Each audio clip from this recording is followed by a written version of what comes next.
Hi everyone, I'm Nari and welcome to our 8th episode of Nari and Liz Women in Leadership. Thanks very much for being here. Today we have a very exciting episode for you, which I'm going to tell you about in a little while. So what are we about? We're a women's leadership and empowerment channel, and we talk about all things empowerment, confidence building, personal development, free from the imposter, goal setting, resilience, and basically living your life on your own terms. And today's topic is actually on one of those themes. It's about the imposter syndrome, which we know is a huge topic. And we're going to talk about what it is, what it means, how it appears in people's lives, and most importantly, how can we combat it, how can we beat it, and how can we live on the opposite side of the imposter and stop letting it control us. So without further ado, we're gonna look at the first question, which is we're gonna ask ourselves a number of questions as we usually do and share our answers with you. We're gonna look at what imposter is. So Liz, I'm going to ask you that question, but just before I do, I'm just gonna say, when I think of imposter, I think of when people think that they know less than other people in the room, for example, or whatever vicinity they're in. So they underestimate their talents, their abilities, and they don't give themselves enough credit for what they've achieved or what they're doing. That's what comes to my mind. But Liz is going to give us a more detailed answer on what the imposter is so we can understand it better. So off you go, Liz. Hello, everybody, and glad to be back, and glad to be back working with my favorite person. Yes, let's talk a little bit about imposter syndrome.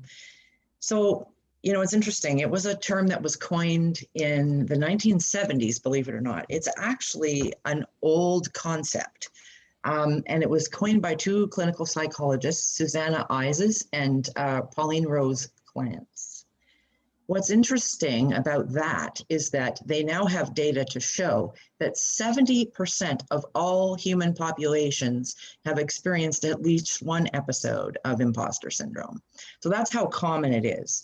And as Nori has aptly said, it is that whole concept of I got here because of luck. I didn't get here because of my skill sets, because of my capacities. And one of the things that's central to the being behind imposter syndrome is this concept of not feeling enough or not belonging. And those are things that we know are very common in the population as a whole, and in particular in female populations. And so what you see then is imposter kicking in, where you feel that others see me more competently than I see myself. And that's in pretty much every area of life. So whether that's intelligence or perfectionism or achievement or the social context, all of those things figure into this idea that I don't really know what I'm supposed to know and someone's going to find me out.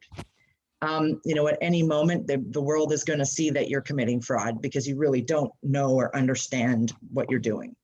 And I think the other thing that's particularly interesting to me is it cuts across all social determinants. So, social status, skills, income levels, expertise, all of that. So it's 70% of the entire population, including individuals who are considered expert in their field, which is fascinating to me, that one could study for many years in a particular area, really know a lot, but yet not feel enough, and ergo feel that they potentially will get found out. And some of the common signs, fascinating to me when I was actually reading these, because to me, there's a lot more than imposter syndrome in these. But what's interesting is that maybe imposter syndrome is at the base of some of these. So here's the list. So the first one is self-doubt. So that concept of feeling I'm not good enough, that not being enough piece. The second piece is I'm successful because of external factors.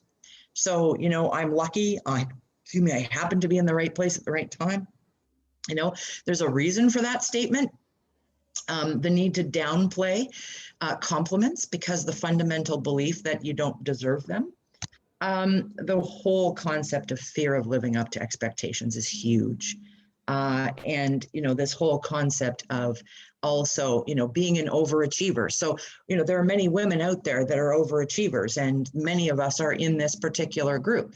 And we're overachievers. And the thing about that is, how do you define that? Well, you define that as setting goals that potentially are not reasonable, are not lofty, or too lofty rather, to to really truly deeply achieve. And so we get into a cycle of, well, I'm going to get that done. Oh no, I didn't. So then we're judging ourselves as being not enough. And then that sets us back into this whole context of I'm not enough, and so ergo somebody's going to find me out. We sabotage our own success. We all do that at certain points. And there's a whole cultural piece around women and that, which I'll get to in a minute. We set goals, like I say, they're lofty, too lofty. And the other thing that's interesting is that some people actually use this as a motivation to achieve. So we say, oh, well, I'm afraid I'm going to get found out, but why don't I set these crazy goals? And then once I've set these crazy goals, then I'm going to achieve them. And so ergo, the world is not going to find me out. So actually, that's some of the context behind the whole type A achievement piece. And what's interesting about that is that it then leads to anxiety, because we set these goals that we know we can't achieve. And so that sets us back into the cycle of then someone's going to find me out and I'm not enough. So in fact, this piece is very important just in any kind of interpersonal relationship going forward, and not just in the workplace. But there is one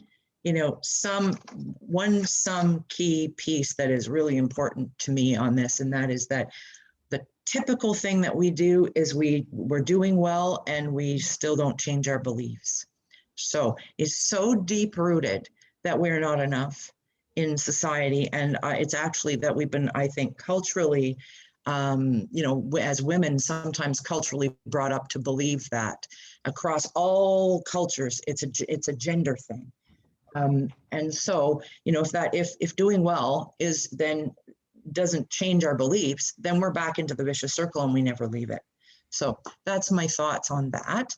So Nori, I think you were going to talk a little bit more in depth on the types of imposter syndrome and how they impact. Did you want to go forward and do that? Yes, absolutely. Thanks very much for sharing all that amazing knowledge, Liz. And I think it fits in really nicely with our last episode, which is about embracing your confidence, because it's totally it's totally interlinked, isn't it? The two topics. Mm-hmm. Because if you have imposter syndrome, then it directly affects your confidence. And it's like a long-lasting sort of battle that people have with themselves in terms of, people may be working hard and having all these amazing achievements, but if they don't believe within themselves that they deserve those achievements, or they're as good as what they're actually accomplishing in their lives, the base pattern is going to stay. So that's why we always talk about doing the reverse engineering from the base level, so that somebody can have sustainable change in their life in terms of developing their confidence. So thanks very much for sharing that. It's really powerful, and I'm sure a lot of our listeners and viewers can probably relate to a lot of what has been said. So moving on from that, actually, before I do, I'm just going to say that there was a really famous quote by actually Albert Einstein. So we all know Albert Einstein is hugely intelligent, clever, and even he had imposter syndrome. So we want to normalize this and not make people feel isolated if they do suffer from it, because some of the most intelligent people you've ever known have probably suffered from it as well. Mm-hmm. There was a quote by him which said, "The exaggerated esteem in which my life work is held makes me very ill at ease. I feel compelled to think of myself as an involuntary swindler."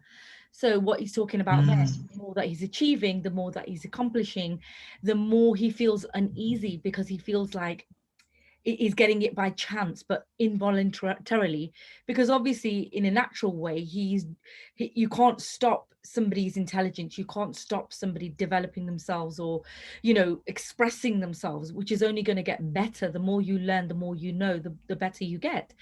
But as he was developing at such an accelerated rate for his time, he thought that people were looking at him in such an esteemed way, he felt like he didn't deserve to be in that position, or the way that people spoke about him. So that's a really good example to use there.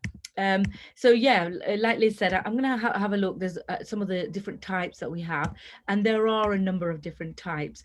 Unfortunately, we won't have time to go through all of the types on this call, but there's going to be opportunity to learn more on courses that we're going to be running. So the first one I'm going to talk about is, and the most obvious one is the perfectionist. So we all know a number of perfectionists in our lives. You know, the person who has to get it 110% right, and even if it's 99% there, it's not good enough. So this type of person sets themselves very high goals and expectations, and if they fail to achieve those expectations, this will create increased self-doubt, make them worry, and give them more feelings of not being good enough. So they're trying to combat that feeling of not being good enough so badly that they're going the extra mile to make something perfect. This doesn't necessarily have to be in a career capacity, it can be in your professional life as well. So there's so wanting to not disappoint somebody, and also disappoint themselves. So no matter what result they get, like unless it's 110%, which is impossible, they still feel like they could have done better. And this is really a sad outcome, really, because it means that regardless of the success, they can't really fully enjoy it because they always think Mm-hmm. they could have done better.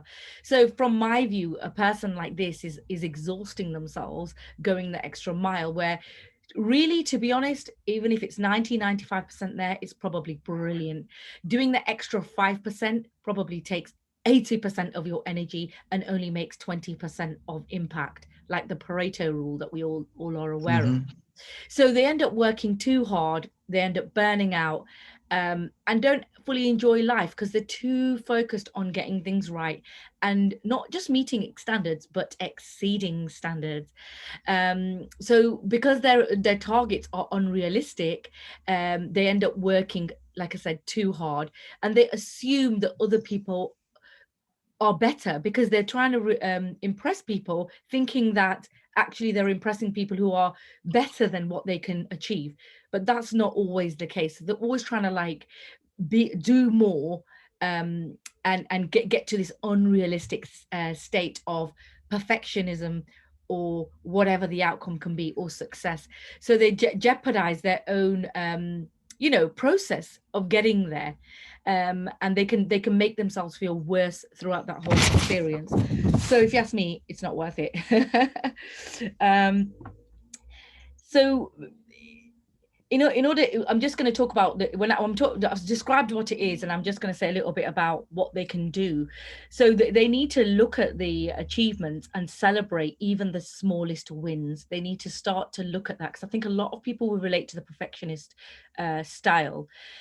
They also need to take mistakes in their stride and learn from them. So don't be like almost combated by the mistake. Don't let it get the better of you and think that's it, I failed. Just learn from the mistake, take the lesson and grow from it. And also view mistakes as part of the process, something very difficult for a perfectionist to even try to envisage. And also force yourself to act um, when you're ready. Don't try to like over plan, over prepare, because I think that takes the instinct part of it away from it. Because if you're doing it when you're ready, when you're feeling it, that's when the outcome will be better. And there will never be a perfect time, so just go at your own pace. Okay. Mm-hmm. So that's the perfectionist. Sounds like quite an exhausting one to have. And then I'll go through the next one, which is sometimes referred to as the soloist or the rugged individualist. Now, this type of person really does not like to ask for help, because they think that they should know everything themselves. So they think asking for help is a weakness, and it's incapability on their part. So they feel like they need to prove their worth based on what they know, and if they don't know, they need to go and learn it. But in reality, we know that asking for help is one of the wisest things you can do, because something you may not have considered might be in somebody else's perspective, and they might be able to give you their own experience and increase your vision, increase increase your awareness on a particular topic. They also find it hard for this reason to be part of a team and end up being a lone wolf. So they end up, so you know, you probably worked in places where you've got people who are like to work on their own. They don't like to be part of a team, and they're trying to be the best at what they're doing, so they get recognized for having a specific skill which may be over and above everybody else, but really they'd be probably do much better and have a better experience if they were working as part of a team. So again, not necessarily very nurturing for a person in terms of their experience and the outcome. And again, we find that they're being too hard on themselves. So these people need to accept that there's no shame in asking for help. In fact, it's a very useful and empowering thing to do. And once you do it once, you'll be compelled to do it again and again, because not everybody's out there to get you. Not everybody's comparing themselves to you or trying to be better than you. There's lots of amazing people out there who want to win with you. So blend yourself into a team environment and allow yourself to embrace that experience. And also seeking advice from supportive supervisor or superior, or somebody that's higher than you in that position, or in a personal capacity, somebody that's already gone through what you're going through. Seek that advice, that specialist expert advice from other people as well. So yeah, they're the two I'm going to go through, because there are a number of others, but like I said, there's lots more information that we can share in other ways. So we're going to carry on now, going through the interview, and the next question we're going to talk about is why addressing the imposter is so important, as in what effects does it have on people, how does it lead to sabotage or control, you know, why is it important that we even discuss this topic and bring it to the forefront. So Liz, I'll hand it back over to you so you can start on that topic, and then I will join in a while. Sure. Yeah, sure. What's interesting about what you've just said to me is that, in terms of the different types, is that those that you have chosen are found all over the, the definitions of imposter syndrome. And those are, I think, probably some of the biggest chunks of individuals in terms of how they see this imposter syndrome. And the first one that you mentioned was perfectionism. And so in terms of the effects, the effects of perfectionism are clearly, the slowing of decision making. And we see that all the time in organizations, where we have individuals who make decisions too fast and individuals who take way too long to make those decisions at senior levels. And so, for me, that perfectionism works directly and toward this concept of not being able to make that decision, or taking a long, long time, and frustrating those around them while they take that time. The second component of that is that we push ourselves too hard, but because we're leaders and managers, we then start pushing our teams too hard. So if our approach to perfectionism, and through perfectionism into imposter, is to work ourselves to the bone, then sometimes we won't even realize what we're doing to our teams. So then you're in a cycle where you're pushing the teams too hard, you're pushing yourself too hard, you're not always meeting the deadlines or the requirements. And so we often don't realize that by stepping back and taking a little pressure off the team, we're actually going to have a better set of performance coming out of the team. So that's a really important thing, I think, for all of us to realize. The other thing is that when we push ourselves and we're in this vicious cycle of achievement, one of the things that we can do is we can say, but you know what, I'm going to be learning, instead of saying I failed. And I think that's something that, that's a bit of a strategy, but it's also a perspective around this whole concept of the effects. Because, if we're always feeling like we're a failure, then we end up letting that fear take over, and that minimizes our learning, which minimizes our ability to continue to grow. And the impact of that then is our self-worth becomes tied to productivity in all of these areas. So the more we produce, the better we feel, maybe, And we're in that cycle of, well, did I produce enough? And if we set a goal that's too high, we always talk about SMART goals, and one of those key pieces around SMART goals is achievability. And so we're not actually setting good goals if we're actually making sure that we will never essentially achieve those things subconsciously. So that's an important piece. The other thing that we tend to do when we have this kick in is compare ourselves to others, right? We do this all the time. Why does so-and-so do this so much better than me? I'm no good. Why am I sitting next to so-and-so? Why am I the co-chair of this committee, right? Those sorts of things. And then the other piece that's critical around those effects is letting your inner critic hold you back.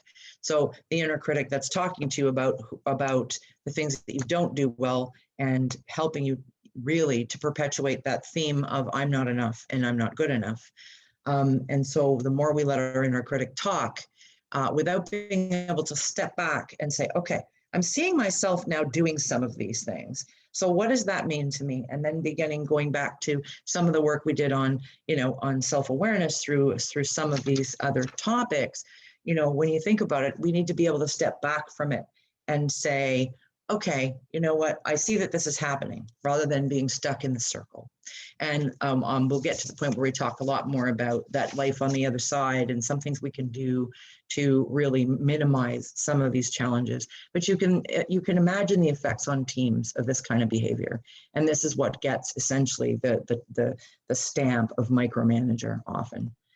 So Nora, your thoughts on that in terms of the effects on people and organizations?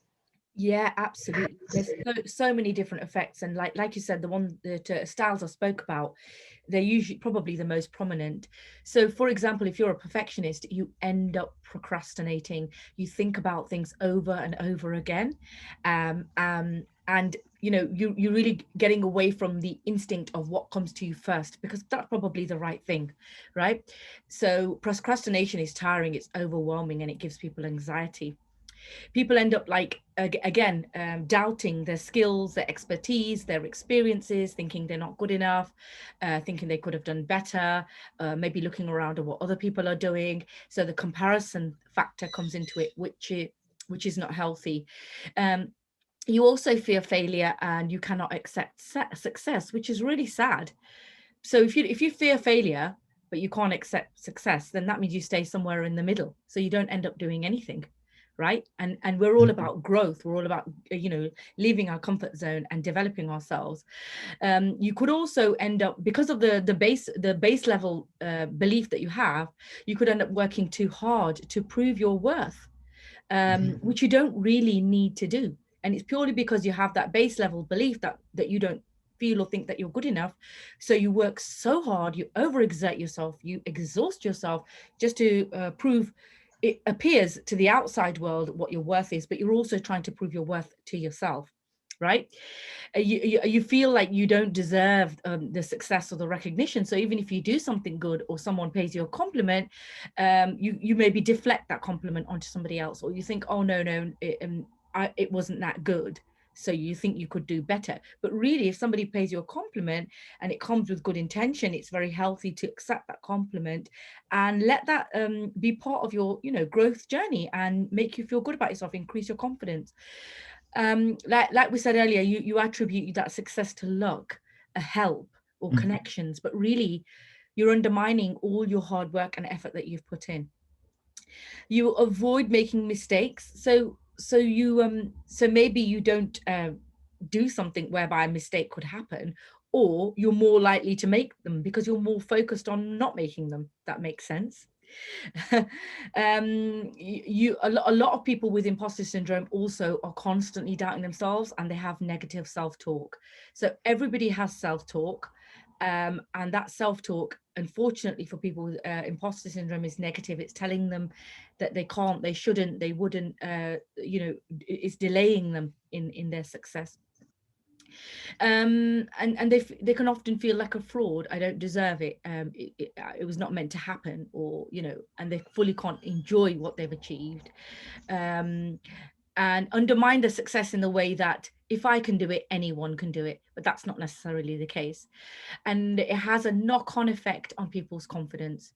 So if you're doubting yourself and you've got that self-belief deficit, you feel that you're not good enough, of course that's going to show then through your confidence in whatever vicinity you're in.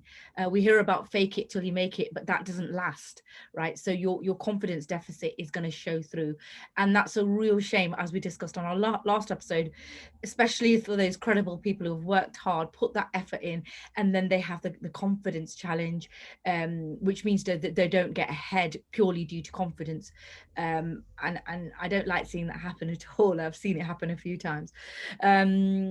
And a lot of the times they isolate themselves. People with imposter, they think, oh well, I'm the only one who doesn't know that, everybody else knows it, but that's not the truth at all.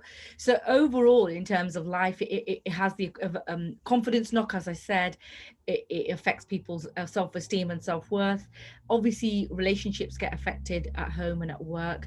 People with imposter, unfortunately, as a result, experience a lot of stress, anxiety, and it can even lead to depression.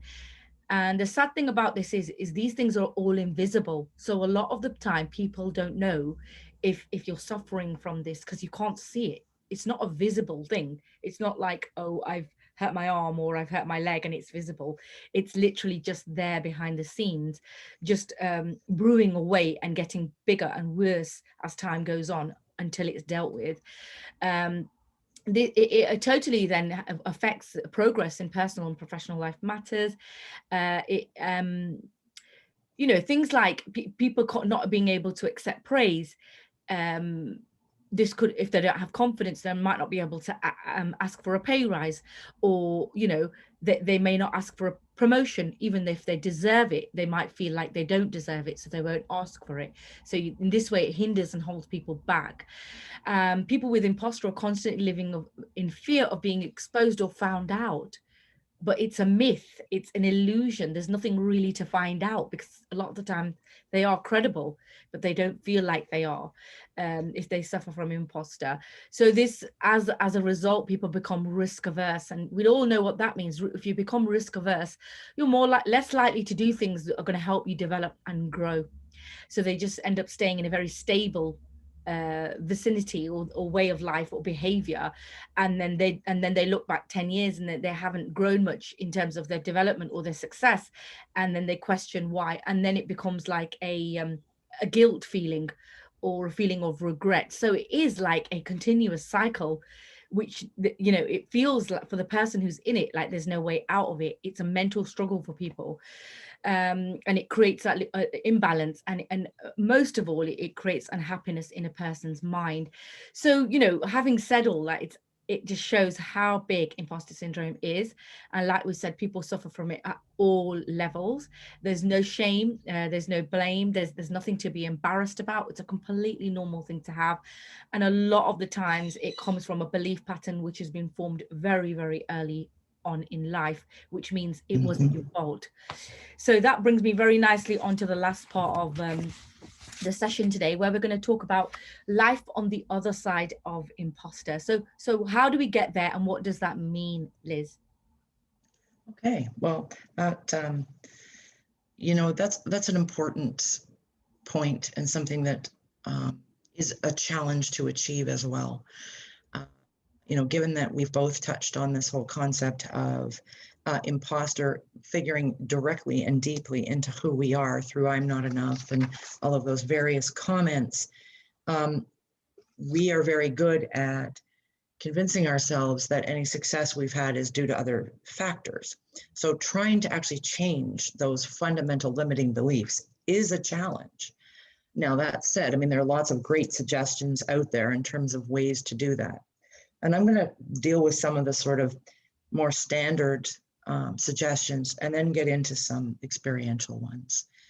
The first one, which is, I think, really important, is sharing our feelings with someone that we trust. Interestingly enough, when I worked in the classroom with executives in those early days, I had a lot of imposter syndrome. I was young, I was a very young executive, and I was young in that classroom with individuals who had 20 years on me or more. And I was working with two individuals who had way more experience than me. So can you hear it? There it is. It's the setup to to this whole concept of imposter syndrome. So I actually sat down with those two individuals that I was facilitating with and explained that I was feeling this way. And they were very understanding. We had a really good conversation about it. And they also had it.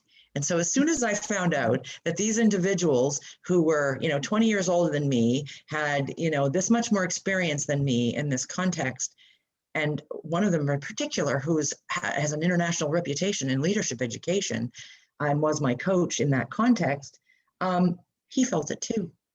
So there's a certain amount of positivity in being able to share those feelings and realize we're not alone, firstly.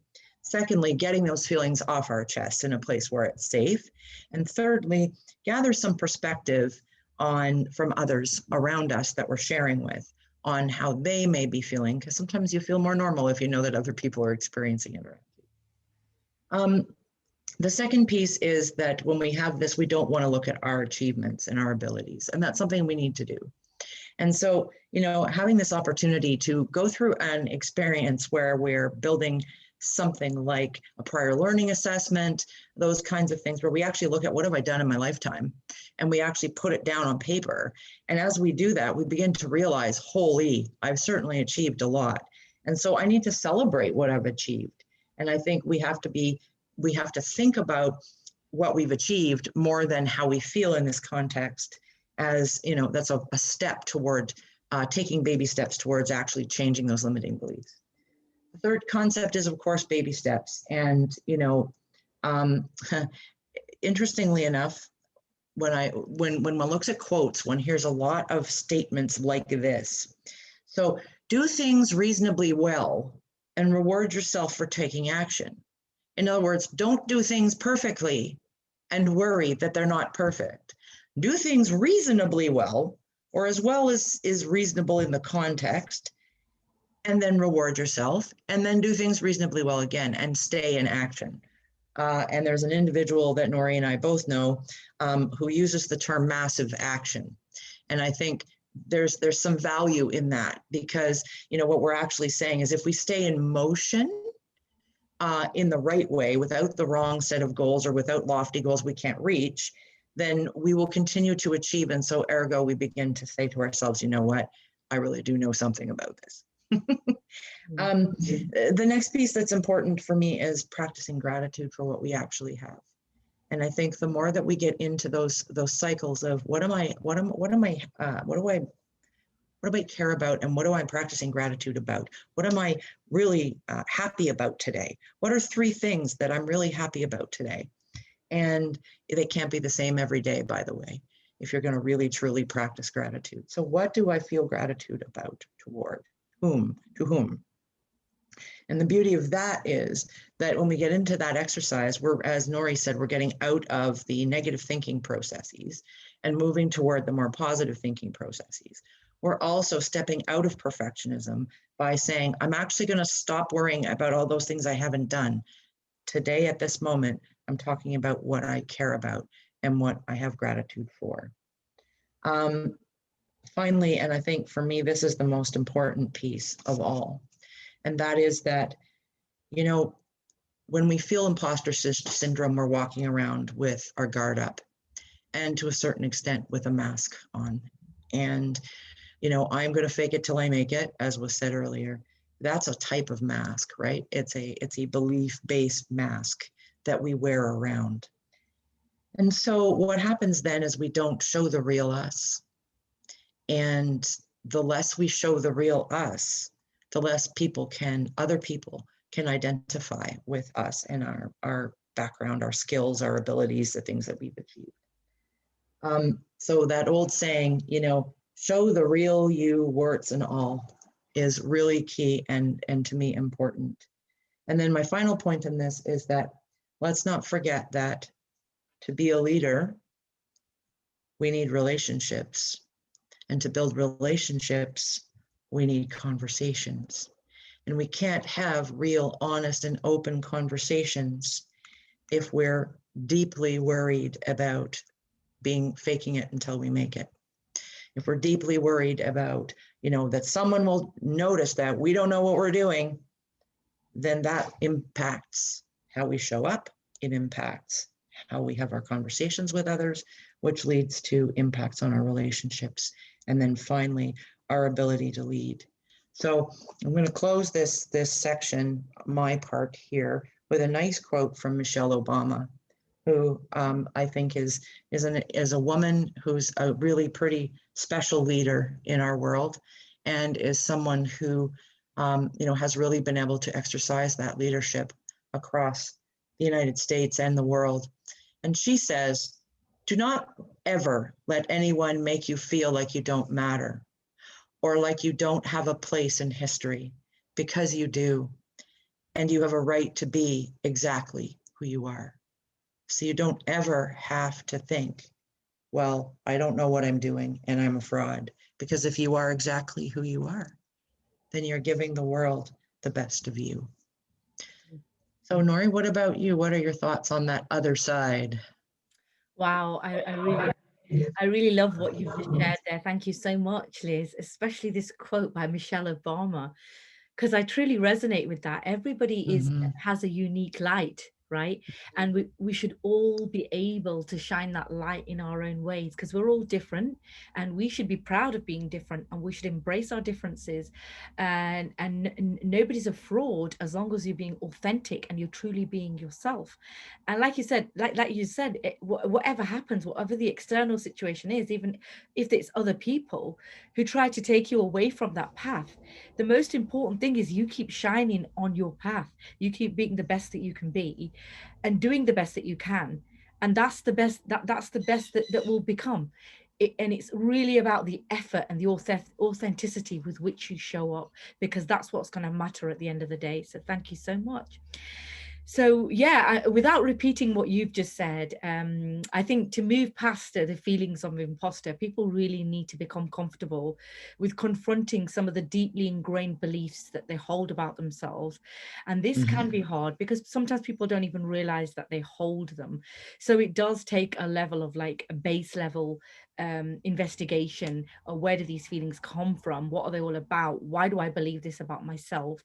And how is it showing up in my life? And a lot of people realize through their experiences that and then they question, why am I thinking this about myself? So it's really important to tackle it at that base level. And I would just second what you said about sharing your feelings, assessing your abilities, and looking at your competencies, looking at things that you've achieved, having an accomplishment list, being proud of those things, celebrating the mini successes, things like taking baby steps on your journey of overcoming the imposter, not being unrealistic and thinking, okay, this is going to go away tomorrow, because it does take an element of work, effort, and dedicated time and commitment. But if you want to do it, you totally can do it. It's totally possible. And this thing about questioning your thoughts, where do they come from? Why they're there? Are they rational? Also, people with imposter often compare themselves to others, especially in social situations, because they think other people are better, which may not be the case at all. So get away from that comparing sort of mental attitude, because it's not healthy for anyone. Um, and also, if whatever feelings are coming to the forefront, don't fight them, let them come there, so that you can acknowledge and realize that they are there. Then you can identify them, and then you can do something to reverse them and change them. And I would also say, from the identification, question the validity of your thoughts. How valid are they? For example, you've got this accomplishment list on one side, and then on the other side, you're doubting yourself. It just doesn't make sense. It's not in alignment. So the validity of some of your negative, self-doubting, self-limiting thoughts is they're not valid. And you need to realize, and people need to learn that for themselves. There's also this element of reframing those negative thoughts and converting them into positive, reinforcing thoughts instead. Um, Develop a support system. So like you said, have people around you that are on the same journey, that are on a self-growth journey, wanting to grow, develop, give you good feedback. Take that feedback as long as it comes from good intention, because that's where your blind spot is, and that will help you to grow. Get comfortable with being uncomfortable. Stop trying to like hide away from that feeling. Like I said, acknowledge it, get uncomfortable, because that is what will take you to being truly comfortable in a lasting way. um, I've already said separate your feelings from your facts when I said question the validity of your thoughts. I will also say develop a healthy response to failure and mistake making. Everybody makes mistakes. Everybody has failures in their lives at some point, whether people say it or not. It's a fact of life. And develop that healthy relationship with, yes, that was a mistake, but I learned from it and I grew from it, and now I'm so much of a better person as a result, as a direct result of that experience. I would also say be gentle with yourself. You know, like when I said take baby steps, we're only human at the end of the day, right? Sometimes people are so hard on themselves, and don't get me wrong, I've been hard on myself as well in my life at times. You know, trying to setting high expectations and trying, you know, overexerting myself, exhausting myself in certain ways. But it doesn't have to be like that, because when you bring mindfulness into it and you start to develop a more healthy lifestyle, you realize how gentle you need to be with yourself and how precious each moment is, and that the importance of that love that you need to give to yourself and to other people. And then I will say, finally, refuse. You really need to develop a strong mindset where you refuse to let it hold you back. So you know it's there, but you can't let it stop you from pursuing your goals. So regardless of the imposter being there, and I have a number of clients that I work with on imposter, and you know, I'm often setting smart goals with them, and they think that they can't achieve the goals, but I encourage and motivate them to say, no, regardless of the imposter, it's there. But if you let it beat you, then it Yeah. will stop you achieving your goal. The other side of that is you achieve the goal anyway, regardless, and you get to the other side and you get to enjoy what you've achieved. Mhm. And I also think as you're going through the process, people need to reward themselves. Like I said, celebrate the success, reward yourself, identify what your strengths are. um, and also with the perfectionist thing I talked about, challenge your need for perfectionism. Why do you need to be perfect? Why does the outcome of what you're needing to do be perfect? Why can't it just be almost perfect or almost there, and you know, just humane? Like we all make mistakes, you know, and it's okay. um and you know, when I spoke about feedback, I'm talking about when people have said good things to you in the past, when you've had good feedback from a manager or a supervisor or someone on a project that you've worked on. Remember those positive words that people said about you, because they're true, right? So people, you know, as long as you're in an authentic environment, people are giving you feedback which is true. Yeah. And the other thing that I'll say to finish off is about life on the other side of imposter is really, to me, the difference between having a growth mindset and a fixed mindset. And when people are having a growth mindset, they want to learn more. They believe that they can achieve whatever they set their mind to, right? And they try. So, and they also, they are inspired by other people's success. They don't see it as a comparison or a competition, and they put in the effort to get to that place of fulfillment, achievement, right? And the difference is, think, in terms of self-talk, some examples I'll give you are: a person with a fixed mindset would say, I'm not good at this, and they would accept it. A person with a growth mindset instead would say, I can learn anything I want to. Yeah. A person with a fixed mindset would say, others are better than me or smarter than me. And a growth mindset person would say, we all have different learning styles and we're all good at different things, right? Um, and coming back to feedback, fixed mindset person would say, I don't like to be criticized, because they see all feedback as criticism.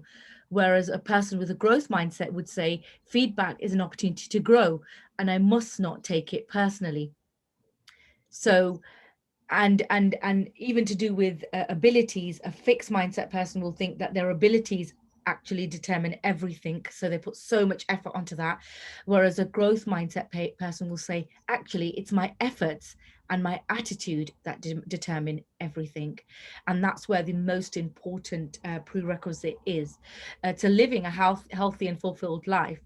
So it's a huge area. There's absolutely the opportunity to get to the other side. It is a process. We need to be gentle with ourselves, and we need to believe in ourselves that you know, for our listeners' benefit, that people who do suffer from it, they can get to the other side and they can enjoy a life without imposter. So yeah, that brings us to the end of this episode, Liz. So any concluding comments? Well, I think this is much more prevalent than anybody ever thought. And until you actually spend some time thinking about it, most of us have it. So, you know, these suggestions are really practical. And I think if you take the time to reframe in all of these ways, that will really impact your lives. And that's really what we want, speaking for both of us, but that's really what we want, is to be able to help our fellow women in leadership roles find their way, and really in a way that their lives are enriched, rather than running on a treadmill, focusing on our gifts and focusing on what we can learn and focusing on being open to feedback so that we can be continuously improving who we are, which leads to who we are as leaders. So we'll just let you know where you can find us. So you can find me at elizabethhochster@gmail.com, and my website, www.hochster.net, HOCHSTER. And stay tuned, because we continue this channel. And Nori, where can they find you, and your final comments? Yeah, just one last comment I would say. If you do suffer from imposter and you think it's easier to give up, I would say, yep, giving up is easy, but succeeding or trying is much sweeter. And that's what we want for all of our listeners and viewers, is to keep going and not give up and get to the other side and achieve their full potential, which everybody absolutely deserves. So I look forward to continuing this journey with Liz, empowering women alike in leadership positions and leadership roles. Yeah, so if you want to find me, you can find me at Sky High Empowerment Coach on Instagram, or Sky High Leadership. Both of those profiles are linked, and all my links are on there. So my website's coming soon, and the links to the podcast and the YouTube, everything's on there. So yeah, I look forward to seeing you all next time. And thanks for joining us today. Take care, folks. Bye. Bye.